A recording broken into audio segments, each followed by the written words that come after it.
If I've said it once, I've said it 1,000 times. Nothing is original in wrestling. Every character or gimmick that's been hailed as being groundbreaking or innovative was usually derived from something else from years before. But the thing is, no one in wrestling seems to mind that. I mean, why do you think I became a manager? Obviously, the fast track to success in this business is looking like Jim Cornette.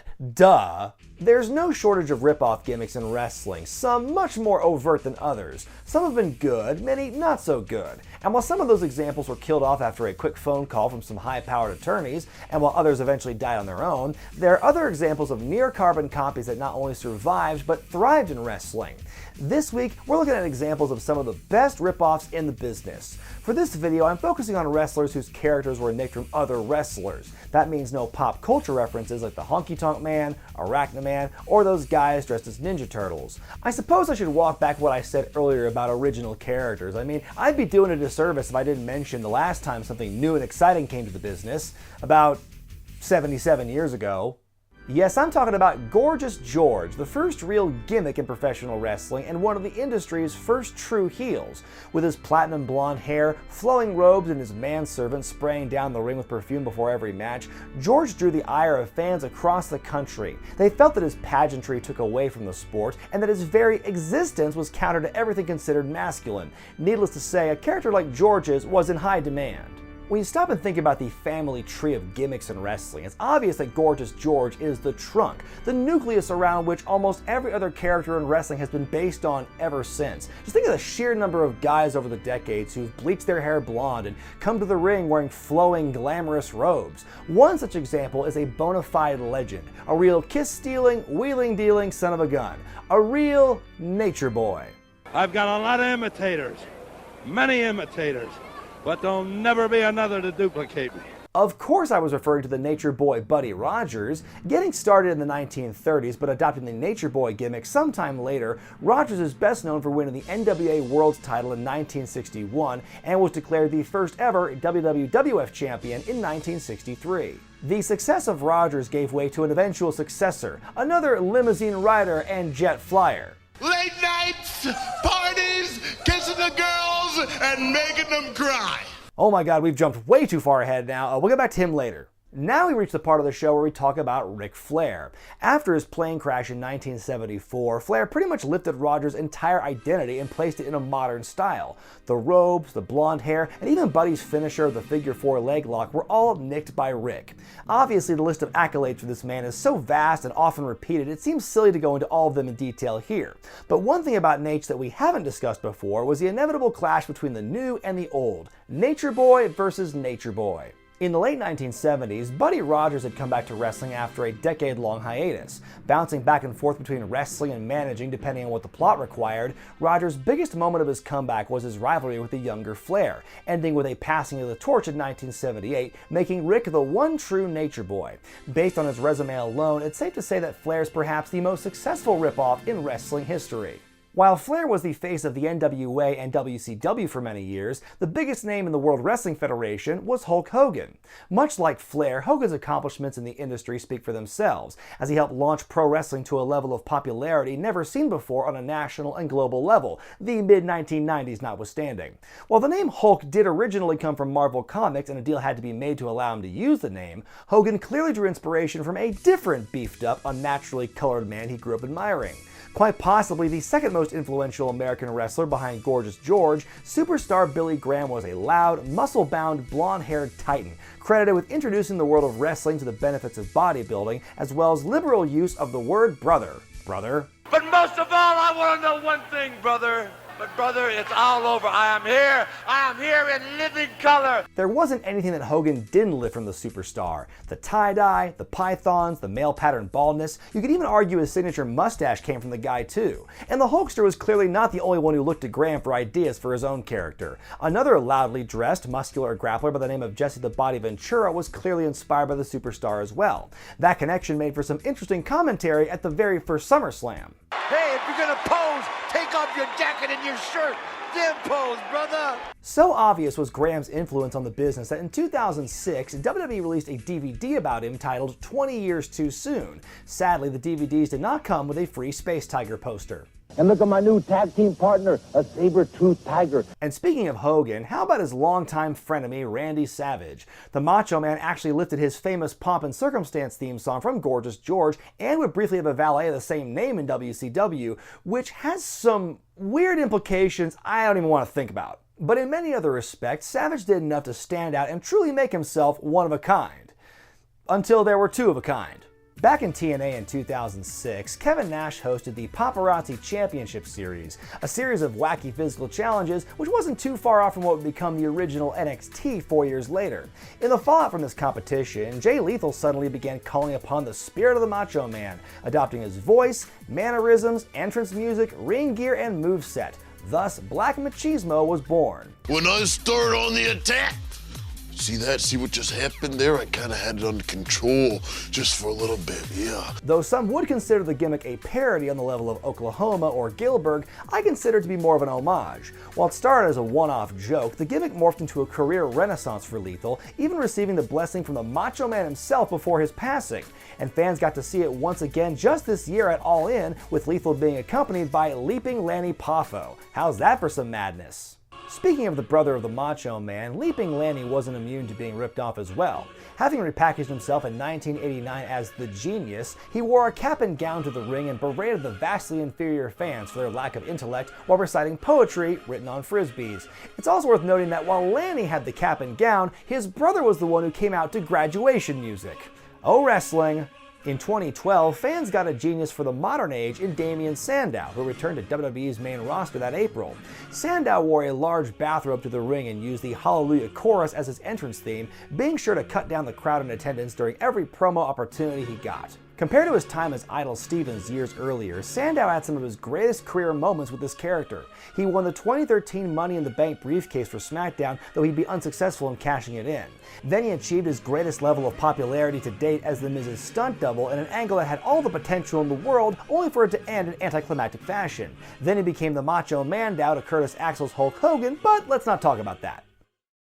Sometimes you manage to get rip-offs of rip-offs. Take, for example, Alberto Del Rio. Debuting in 2010 as a wealthy, arrogant Mexican aristocrat, or whamma, Del Rio would come to the arena driving a fancy car, wearing an elegant scarf. The former Dos Caras Jr. was seemingly destined for greatness in WWE from the very beginning.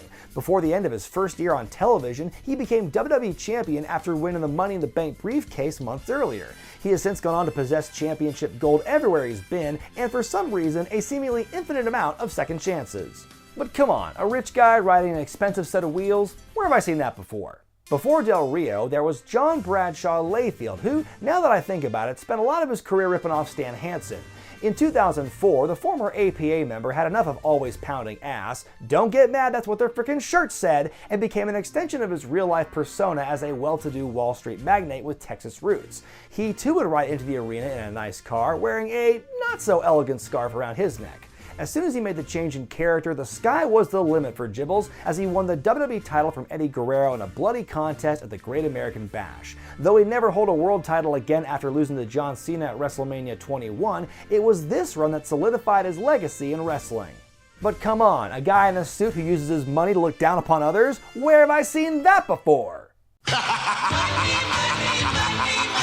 It's clear that both the guys I mentioned owe a lot of their success to the $1 Million Man Ted DiBiase. The character was the brainchild of Vince McMahon himself, who spared no expense to present Ted Sr. as the wealthy asshole he portrayed.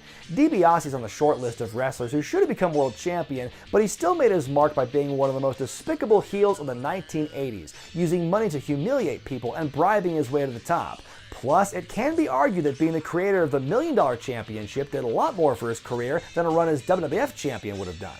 While neither Del Rio or JBL had quite the cackle that Ted perfected, both espoused the superiority of wealth, whether they earned it or were born into it.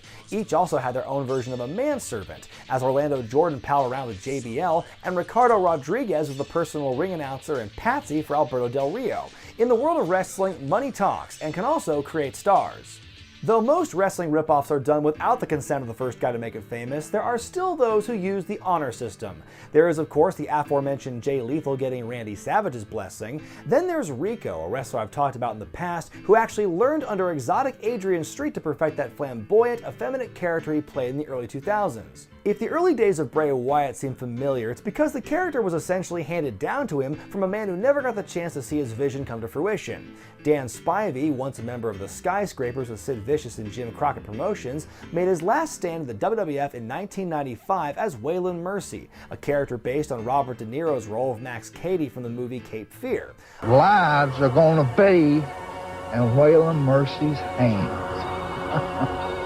Have you thought about that? A polite southern gentleman, Mercy would flip a switch as soon as the bell rang, becoming violent and unhinged, only to revert back to his calm self once the match was over. Think Festus, but way cooler.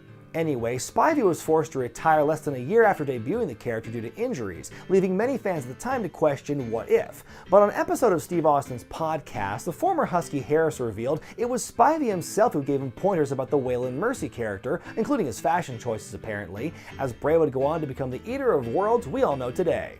Singles wrestlers aren't the only ones known for getting ripped off. In an entry for the Not Even Trying to Hide It file, Marty Jannetty and Shawn Michaels did a fusion dance and combined the technical prowess of the Midnight Express with the flashy style of the Rock and Roll Express to become the creatively named Midnight Rockers. The two would take the AWA tag team scene by storm before jumping to the World Wrestling Federation. And although they never win tag team gold together in that company, they were one of the most influential teams of their time. The rest of these two, of course, is history. A tag team that's constantly brought up when discussing ripoffs is Demolition. The tag team of Axe and Smash debuted in the WWF in 1987, sporting spiky leather entrance attire and dominating their opponents with an array of power moves, not unlike another tag team from another company that had pretty much done the same thing before them. The Road Warriors of Animal and Hawk debuted 1 year prior for Crockett Promotions after making waves in the NWA for years beforehand. And let's not even talk about the fact that the Road Warriors basically took their look from Mad Max. Though the comparisons have been made for decades, Axe of Demolition has gone on the record to say that he never considered the similarities until years after the fact. To get mad at those guys, no, man. Business is business. I think we were content enough to know that the Road Warriors were the Road Warriors. But in any case, both teams had great success in their respective runs. The Road Warriors won tag team gold everywhere they went, and until recently, Demolition held the record for the single longest tag team championship reign in WWE history. Now don't think for a second I'm leaving the ladies out of this video, because trust me, there has been some recent copycattery going on there as well. TNA had long been accused of stealing ideas from WWE, but in the late 2000s, we saw some very obvious role reversal going on with the creation of Laycool. The team of Layla and Michelle McCool dominated the female scene in WWE from 2009 to 2011, winning the women's and divas titles on a couple of occasions. Very vain and catty, it was hard to ignore the similarities between those two ladies and their TNA counterparts, the Beautiful People. Angelina Love and Velvet Sky had joined forces in 2007 and officially became the Beautiful People 1 year later, taking inspiration from Paris Hilton and the movie Mean Girls in their portrayal of superficial egomaniacs. Both groups were successful in their own way, but many argue that the Beautiful People did it better. We wrap this episode up with some talk about factions, like for example the obvious comparisons between Evolution and the Four Horsemen, but in this particular case I want to talk about a group of black and white wearing outsiders who cause chaos and disrupt the status quo, all while declaring that their actions are too sweet. Of course, I'm talking about the Bullet Club. The Bullet Club, which began as a group of foreign wrestlers invading New Japan Pro Wrestling, is quite possibly one of the biggest ongoing storylines in modern wrestling. Beginning with Prince Devitt and eventually guys like AJ Styles and Kenny Omega at the helm, the BC's influence has expanded all over America, with Cody Rhodes and the Young Bucks having taken things to new heights. Though Hot Topic patrons of a certain age might find this kind of thing revolutionary, they do owe a lot to the guys who were doing the exact same thing 20 years ago with the New World Order.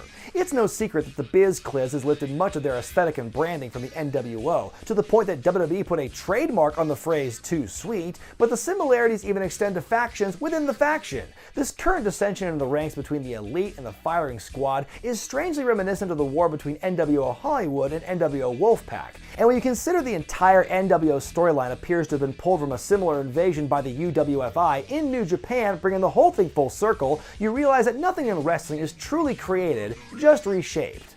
Got any other examples of successful copycats in wrestling? Let me know in the comments section below. Be sure to thumbs up this video if you like it, subscribe to Wrestling with Regret, and buy the t-shirts at ProWrestlingTees.com. I'm Brian Zane, and I'll see you next time.